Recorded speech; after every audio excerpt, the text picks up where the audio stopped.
Yo, halo semuanya, kembali lagi di channel gue.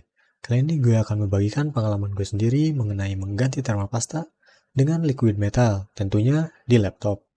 Tolong simak dengan baik karena gue akan menjelaskan beberapa kesalahan yang gue sudah perbuat pada saat pemasangannya. Oke, alasan gue ingin menggunakan liquid metal karena sebelumnya laptop gue sudah beberapa kali direpasta menggunakan thermal Grizzly Chironaut.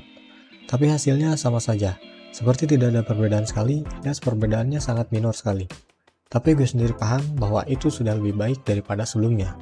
Dan tadinya, gue mau coba merek lain seperti Kingpin KPX yang sebelumnya sudah gue beli duluan. Tapi tak jual lagi ke teman, karena pada saat itu, gue langsung kepikiran untuk nyoba aja pakai liquid metal. Yang memang secara thermal konduksivitasnya, itu sekitar 6 kali lipat lebih besar daripada thermal pasta yang gue pakai. Dan secara risiko, itu juga lebih besar karena liquid metal itu dapat menghantarkan listrik seperti logam pada umumnya. Sehingga apabila luber dan mengenai chip-chip kecil yang ada pada prosesor ataupun motherboard, maka habislah sudah. Sangat ngeri kan risikonya? Dan juga ada syarat penting apabila kalian ingin menggunakan liquid metal sebagai pengganti thermal pasta, yaitu heatsink kalian harus terbuat dari copper atau tembaga. Karena kalau dari aluminium atau heatsink yang berwarna silver selain copper atau tembaga, itu dipastikan akan ikut meleleh pada saat si liquid itu panas. Seperti contohnya di video ini. Logamnya melepuh, cok. Ini hati-hati untuk teman-teman yang memakai liquid metal. Si liquid metal ini jangan disentuhkan sama logam. Alhasilnya dia korosi. Tapi, gue akan tetap putuskan untuk menggunakan liquid metal ini dengan menanggung semua risiko yang ada, dikarenakan rasa penasaran seberapa bagus dibanding thermal pasta yang gue sering pakai. Kita lanjut ke proses pengaplikasiannya. Seperti biasa, kita buka dulu cover bagian bawah.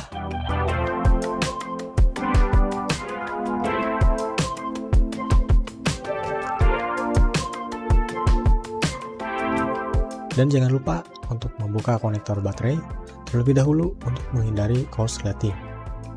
Oh iya, sebelumnya gue pakai laptop TUF FX 505 series, lebih tepatnya tipe FX 505 DV, yang apabila ingin buka heatsinknya, harus membuka dulu kabel yang tersambung ke wifi-nya, yang berada di bawah M.2. Jadi gue juga harus buka sekalian M.2-nya dulu. Sebelumnya, SSD ini udah gue pasangin heatsink sehingga jadi lebih tebal dan lebih adem tentunya. Kalau kalian ingin melihat reviewnya, klik card yang ada di pojok kanan atas, atau gue taruh link videonya di deskripsi. Lanjut, kita buka heatsinknya, sedikit digoyangkan secara perlahan sambil diangkat juga sedikit demi sedikit. Oke, setelah semua dibuka, gue akan sekalian juga buka dan bersihin fan-nya.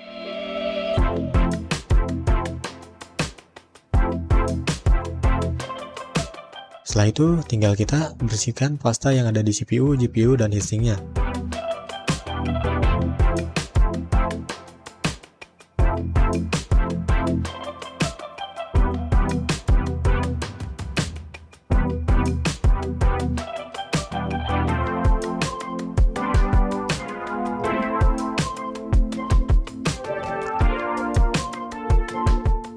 Dan kali ini, gue akan sekalian mengganti tab solasi yang ada di sekitaran chip CPU dan GPU-nya menggunakan solasi tab kain yang sering dipakai buat rapetin makalah di tukang fotokopi.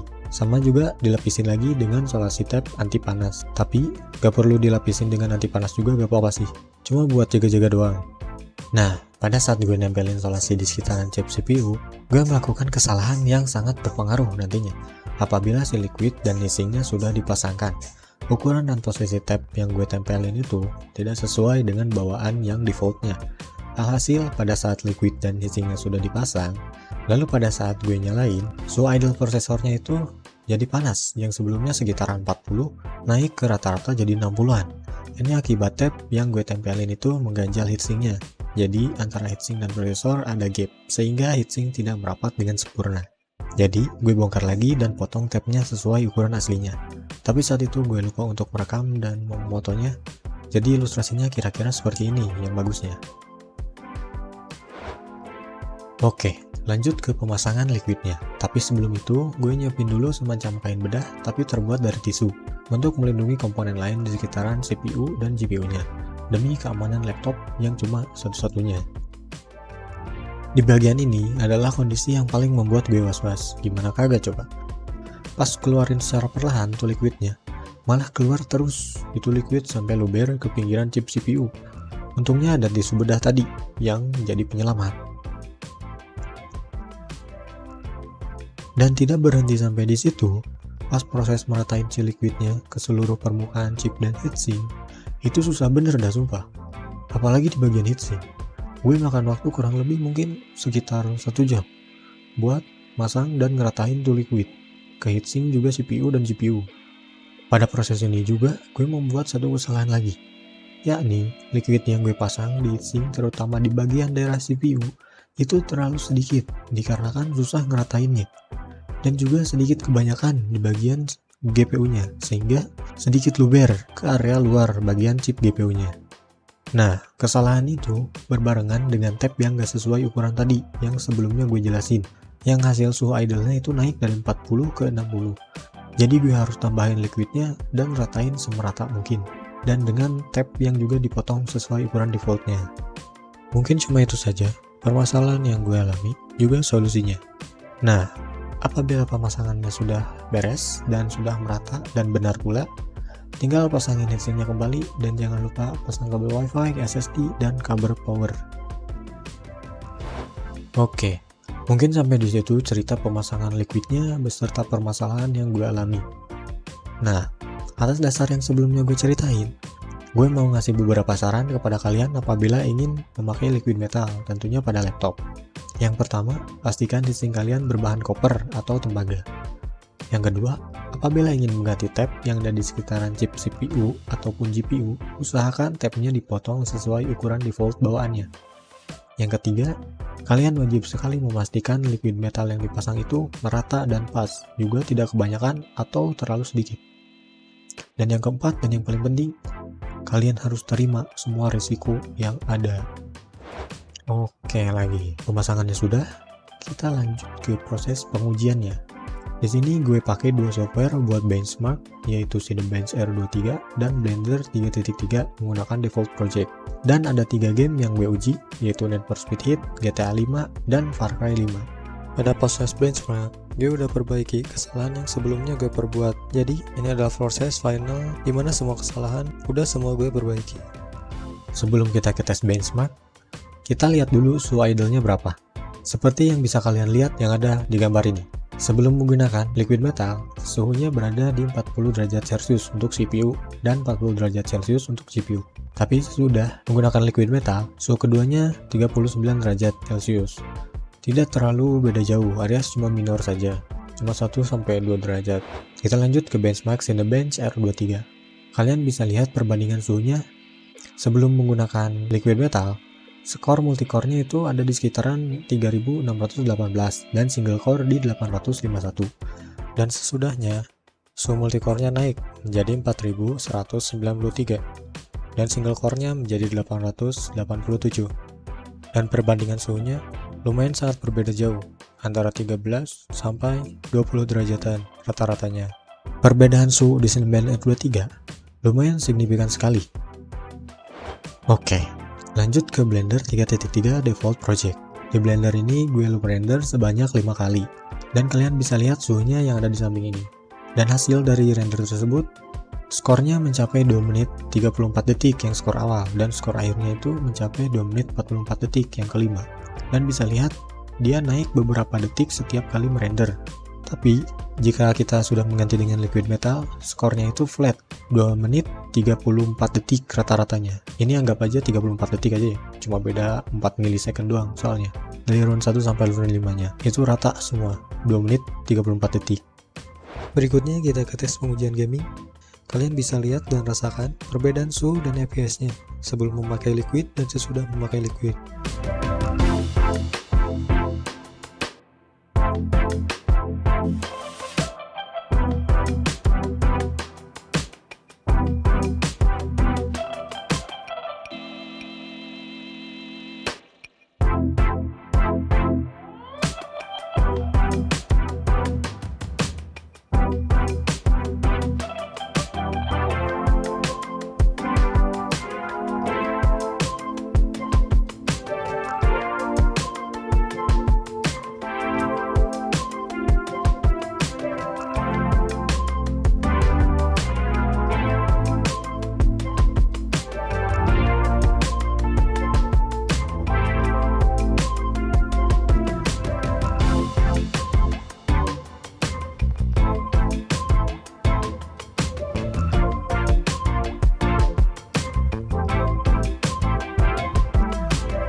Gimana?